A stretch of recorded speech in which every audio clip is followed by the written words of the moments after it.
full breakdown. Okay, when you finish a game, it's not advisable to keep your tanks on your markers after you've put them away, just for safety reasons more than anything else. Don't want anyone getting hurt. So I'm going to show you how to break it down quickly. As said before, the stock is adjustable. So if you take this side here of the actual handle, I tend to put my thumb just here, pull it out, it won't come any further, and then all of a sudden a little bit more effort and it will just slide off. Okay, put that off to one side. Again, removing the tank, take your swing arm out of the way. Okay, and then just undo your tank.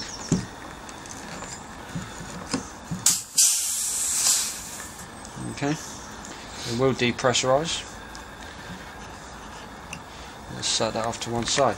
Right, that is generally how you store your marker. Of course, take your mag out.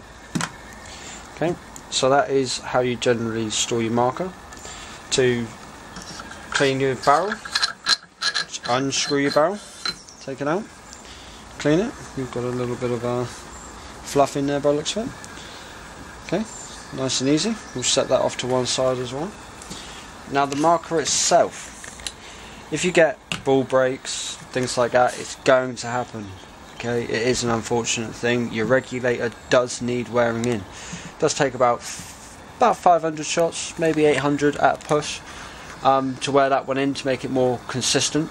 You will tend to use up a lot of air at first because it will be irregular amounts of air coming out of your bottle going through the actual valve itself. Okay, so what we're going to do, I'm going to take off the magwell, I'm going to take off the front shroud. I'll go with the front shroud and the hand grip first, I think, because we're going to customise those parts more readily anyway. Right, front shroud. If you want to remove your front shroud, you've got a support bracket here, which basically keeps it in place nice and tight. So, the first uninstallation of it, I'm just going to take these off to one side, and that is your support arm. It's a nice little bracket just to stop everything from moving around. Stick that off to one side, and we'll go for the other side. Now the front end will just slide off, and there is your shroud. Again, it's made of plastic. The rattling you can hear are the nuts in here, but completely strippable. You can take these apart into two different shells just to clean it, maintain it. Me personally, I'd run it underwater and dry it out. Stick that off to one side. Now the grip, we are not actually going to take the grip off because, me being me, I have actually forgotten a long extension, but I will explain. I don't know if you can see just here in the grip there is a little shiny spring. When you take the grip off, there's a screw on the inside of it, standard AR configuration. When you take the grip off, if that spring comes flying out, it is very difficult to find. I actually did do it on my first time of dismantling my marker, and it pinged off and it took me about 10 minutes to find. It wasn't very good. So that spring's very important. On the inside the actual frame itself, on the lower receiver there is actually, it's basically a washer. A little bit of plastic sits into place that makes the safety switch work properly. It clicks the safety switch into place. If it's not in there, it will free flow. I'm going to take the magwell down now. Now, magwell pins are here,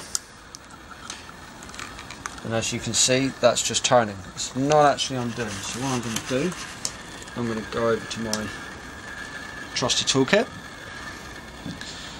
I'm going to flip it to the other side and put another wrench in the other side.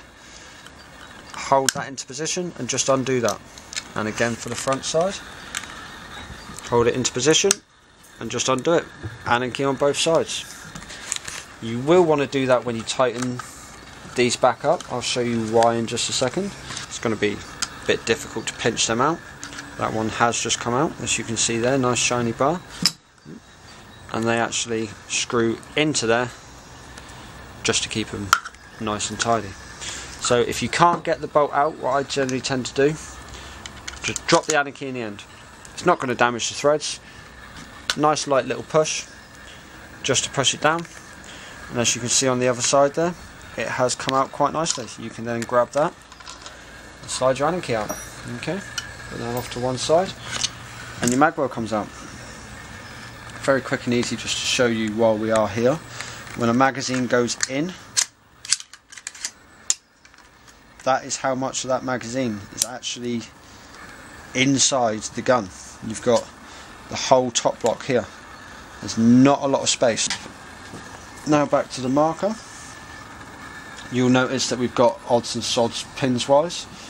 The front end of the grip handle there is actually held in with one of the screws from the magwell. You have what can only be described as a sling attachment. Quite a nice little place to have one. So on the other side of that, again, you have a bolt, larger Allen key again, and you just turn that. Bit fiddly because of the ring on it, but it does come out. And again, you can either pinch it and bring it out, or use an Allen key down the end just to help encourage it. Stick that back on there, stick it out the way. And there is your grip and your trigger housing. Okay, nice little setup. I'll switch that over to semi. Okay, nice little simple mechanism.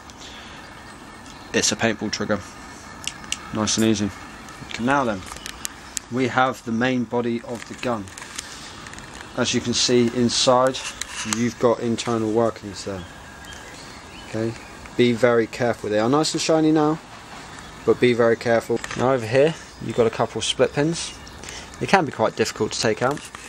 So all I'm going to do, just to make my life a little bit easier for the video, is I'm going to stick an Allen key just in there, and I'm just going to pull them pins out. Okay, and again stick them off to one side. Underneath the split pin, you have a washer. That's to stop it from damaging, it's to stop it from rattling around. Make sure you keep them safe. So this section here, I tend to hold on to this bit just to squeeze that. Notice a tiny little knock there, and you can pull these pins out. Now this whole section is under tension. Okay, so I push that from that side, and when I let go of this, instantly it pops out. Okay, that's fine. So you take that back end out. There's your valve. That's also your power tube there. Main body of the gun. I'm going to disconnect the handle there, and if you give that just a little pull, when it separates from the bolt itself, you can then lift the bolt and slide the whole bolt out, and the spring does come out of there, but obviously that's in there nice and tight, so it's cool. That is all the moving parts out of the gun now. Okay, so as you can see there, she's hollow. There is a metal tube just here, which is just a guiding tube. Very straightforward, doesn't come out. Just down there, as you can see, there is a little ball detent on this side, a little orange ball detent. It's easily accessible from the window on this side. That is the basic setup.